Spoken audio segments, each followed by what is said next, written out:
एकंदर महाराष्ट्रातल्या संघटनेच्या बाबतीत चर्चा झाली आणि लोकसभेच्या जागा वाटपांच्या बैठकीचा वृत्तांत त्यांना त्याची माहिती त्यांनी घेतली आणि आम्ही जे लढण्याची शक्यता आहे, अजून महाविकास आघाडीचा निर्णय जरी झालेला नसला तरी ज्या जागा आमच्या पूर्वीपासून आहेत आणि लढण्याची शक्यता ज्यात आहे त्या जागांची चर्चा झाली. निवडणूक चिन्हाच्या बाबतीत आम्ही पहिल्यांदा जे ऑप्शन्स दिलेले ते ऑप्शन्स त्यांनी वेगवेगळी कारणं सांगून रिजेक्ट केलेली आहेत. त्यामुळे आता नवीन ऑप्शन्स आम्ही पाठवलेले आहेत. काल हायकोर्टानं देखील आपल्या संबंधित पाठवलेले आहेत, कारण का अनिल पाटील यांनी आक्षेप घेतला की शरद पवार गटाच्या आमदारांना का पात्र केलं गेलं नाही, अशा प्रकारचं एक तुम्ही हायकोर्टात याचिका केली. हायकोर्टानं आपल्या सहित विधानसभा आम्ही त्याचं उत्तर कोर्टाकडे देऊ ना. महाराष्ट्रातून प्रोजेक्ट जे आहेत ते बाहेर जाताना अनेक वेळा पाहायला मिळते. ते आता महानंदा दूध डेअरी जी महाराष्ट्रात महत्त्वाची होती त्याच्या सर्व संचालकांना राजीनामा दिला आणि आता ते गुजरातला जाते अशी NDDB च्या ताब्यात ते द्यायचं बहुतेक प्रयत्न दिसतोय आणि महानंदाचे जे सर्व संचालक आहेत ते राजीनामा त्यांनी दिला आहे अशी माझी माहिती आहे. आता त्याच्यावर NDDBची प्रशासन काम करेल. सर, मुंबईमध्ये 27 एकरचा भूखंड आहे महानंदाचा. खरं तर त्याच्यावरतून हे सगळं राजकारण तापताना दिसतं का? नाही, आता सरकार या NDDBकडे देत असताना सरकारचा काय उद्देश हा सरकारने स्पष्ट केला पाहिजे. NDDBकडे दिल्यानंतर ती जी महानंदा सहकारी संस्था अस्तित्वात आहे त्याच्या सर्व सदस्यांनी राजीनामा दिला की सगळी मत्ता NDDBच्या ताब्यात देणार का महानंदाचं अस्तित्व ठेवून NDDBला काही काळापुरतं चालवायला देणार याचं स्पष्टीकरण येणं आवश्यक आहे. आमची मागणी अशी आहे की जर NDDBच्या हातात द्यायची असेल तर ती काही काळापुरती असावी. कार्य म्हणजे पूर्ण कायमची त्यांच्या ताब्यात तिथली मत्ता आणि सगळी संस्था देणं योग्य नाही. महाराष्ट्रात महानंदा चालवत असताना काही प्रश्न तयार झाले, त्यामुळं दूधही बरंचसं कमी झालेलं. त्यामुळं याच्यात संचालकांनी राजीनामा दिल्यानंतर महानंदा सुधारण्यासाठी NDDB येत असेल आणि ती काही काळापुरती असेल तर समजू शकतो, पण महानंदाची सगळी जागा विकून त्याची विल्हेवाट लावण्यासाठी NDDB येत असेल तर ती आक्षेपार्ह गोष्ट आहे. त्याला कडाडून विरोध महाराष्ट्रात सगळेच करतात. सर, राज्य सहकार संघाचे अध्यक्ष PR पाटील यांनी तुमच्या बाजूने एक मत मांडलं आहे की त्यांनी म्हटलं आहे की देवेंद्र फडणवीसांनी तुम्हाला उपमुख्यमंत्री पदाची ऑफर दिली होती पण तुम्ही कार्यकर्त्यांसाठी नाकारले, असं काही आहे का? अशी काही चर्चा माझी त्यांच्यावर झालेली नाही. ते कोणत्या माहितीच्या आधारे बोलत आहेत मला माहीत नाही. सुजय विखे पाटील म्हणतात शनिवारी आंदोलन करण्याचं घोषित केलं आहे. सध्या राज्यात परीक्षांचा कालावधी चालू आहे. अशा वेळी विद्यार्थ्यांची अडचण तर होईल. काय मनोज जरांगे पाटील यांनी 24 तारखेला परवा रस्ता रोको करण्याचं घोषित केलेलं आहे. वृद्धांना देखील आंदोलनात सहभागी व्हा, जर काही त्यांचा मृत्यू झाला तर सरकार जबाबदार असेल अशी स्पष्ट भूमिका घेतली. नाही, आता हे परीक्षेचे दिवस आहेत आणि मुलांना परीक्षेच्या स्थळापर्यंत पोचण्यास अडथळा येऊ नये, त्यामुळे माझी मनोज जरांगेंना विनंती राहील, सरकारने केली पाहिजे की अशा प्रकारचं आंदोलन मुलांची परीक्षा ज्या काळात होणार आहे त्यात एखादा मुलगा परीक्षेपर्यंत पोचला नाही आणि त्याचं वर्ष गेलं किंवा मेहनत केल्यावर देखील परीक्षेच्या जागी पोचू शकला नाही तर प्रचंड पंचायत होते.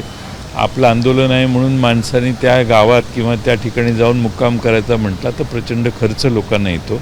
त्यामुळं विद्यार्थ्यांचा अडथळा होणार नाही असं आंदोलन त्यांनी करावं, तो त्यांचा अधिकार आहे, पण विद्यार्थ्यांचं नुकसान होणार नाही याची काळजी सगळ्यांनीच घेतली पाहिजे.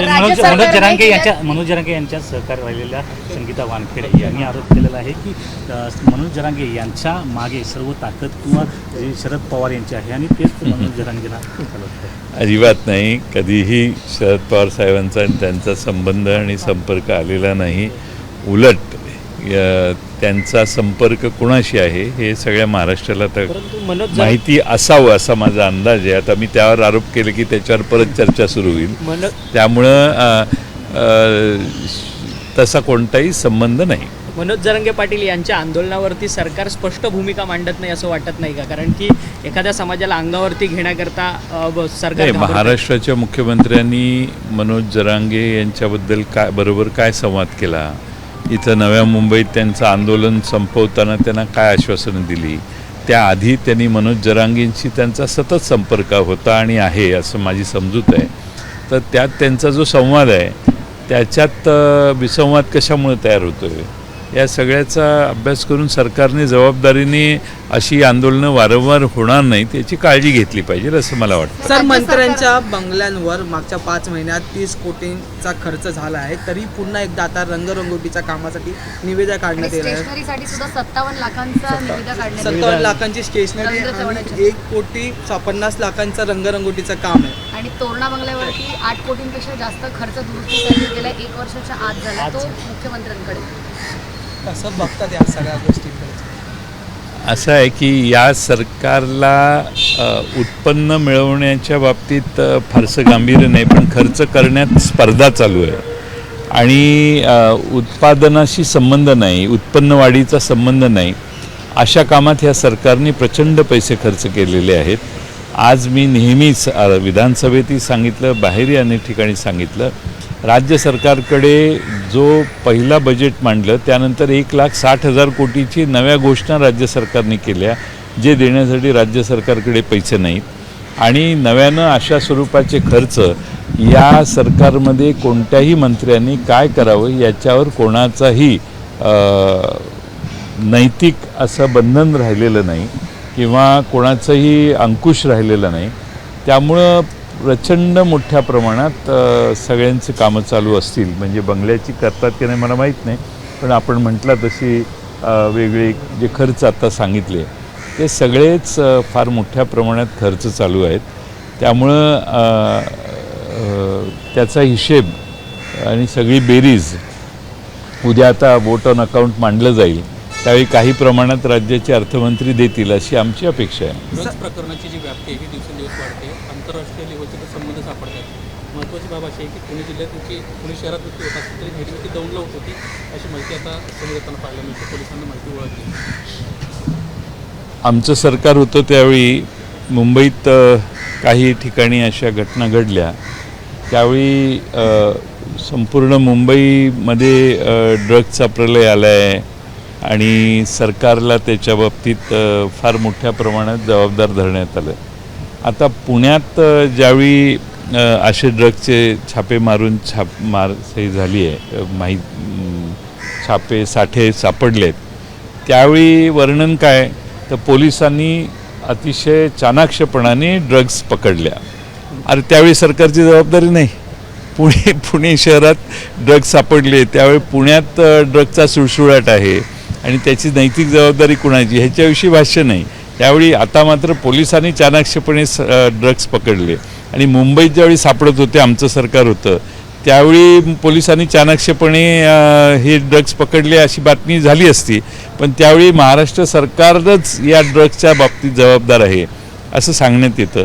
त्यामुळे आज सगळीकडे परिस्थिती काही वेगळी नाही.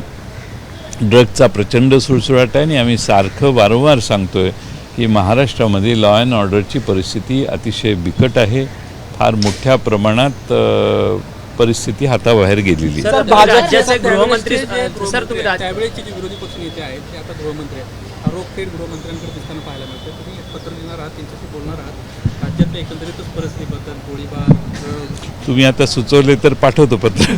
सर, तुम्ही राज्याचे गृहमंत्री असताना रश्मी शुक्लांनी सेवानिवृत्त पोलीस कर्मचाऱ्यांच्या निरोप कार्यक्रमावरती बंदी घातली आणि सोशल मीडियावरती सुद्धा पोस्ट करू नका, व्हायरल करू नका व्हिडिओज. सेवानिवृत्त कार्यक्रम होतात ना पोलिसांचे, ते व्हायरल करायचे नाहीत आणि कार्यक्रमावर सुद्धा बंदी घातली रश्मी शुक्लांनी. याच्या आधी पण त्यांनी जनतेला आवाहन करत पोलिसांची गळचेपी चालू आहे या सरकारमध्ये. पोलिसांच्या कुठल्याही आनंद पोलिसांना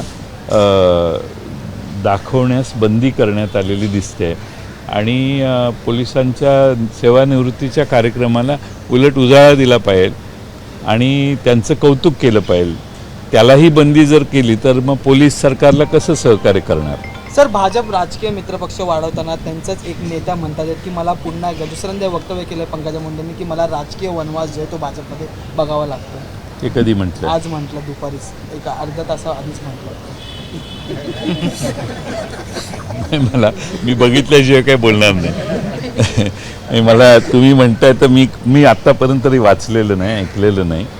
आणि अशा बऱ्याच जणांच्यावर परिस्थिती भाजपमध्ये आहे. यापूर्वी म्हटलं म्हटलं की होतं मला 12-13 वेळा आज दुसऱ्यांदा म्हटलंय आलंय. अनेक वेळा नावं चर्चेत असतात राज्यसभेसाठी, विधान परिषदेसाठी, पण त्यांचं नाव सातत्याने डावलण्यात येतं. नाही, असं आहे, त्यांच्यासारख्या नेत्यांना भारतीय जनता पक्षाने इतक्या वेळा डावलणं योग्य नाही. पण तो पक्षाचा अंतर्गत प्रश्न आहे, त्याच्याविषयी आम्ही काही बोलणार नाही. गाडी ज्या आहेत त्या अजूनही सुरू आहेत. आज सत्यपाल मलिक यांनी जम्मू काश्मीरचे माजी राज्यपाल त्यांच्या संबंधित 30 ठिकाणी ईडी आणि सीबीआयने छापे मारलेत. काही दिवसांपूर्वी त्यांनी पुलवामाबाबत मोदींसंदर्भात गंभीर आरोप केले. ते सारखेच बोलत आहेत आणि अनेक वेळा ते वेगळ्या भारतातल्या वेगळ्या ठिकाणी जाऊन बोलले.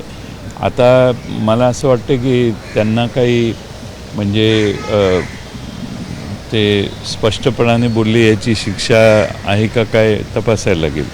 आणि आता ज्या धाडी झाल्या त्यात काय सापडते त्याच्यावरून त्याचा निष्कर्ष काढू आपण. इंडिया आघाडीबाबत दिल्ली असेल, UP असेल, काही ठिकाणी जागांचा प्रश्न आहे तो सुटलेला आहे. मुंबईत महाराष्ट्रातील कधी सुटणार आहे? 27 तारखेला बैठक असल्याचं. आत्ता मी पवारसाहेबांच्याकडे होतो. पवारसाहेबांच्याशी स्वतः खुद्द राहुल गांधीजी मगाशी बोलले आणि महाराष्ट्राचा प्रश्न लवकर सुटावा, देशातल्या अन्य राज्यांचे प्रश्न सुटत आले अशी सूचना राहुल गांधींनी पवारसाहेबांना केलेली आहे आणि त्यावरून आता मला वाटतं त्याला गती येईल.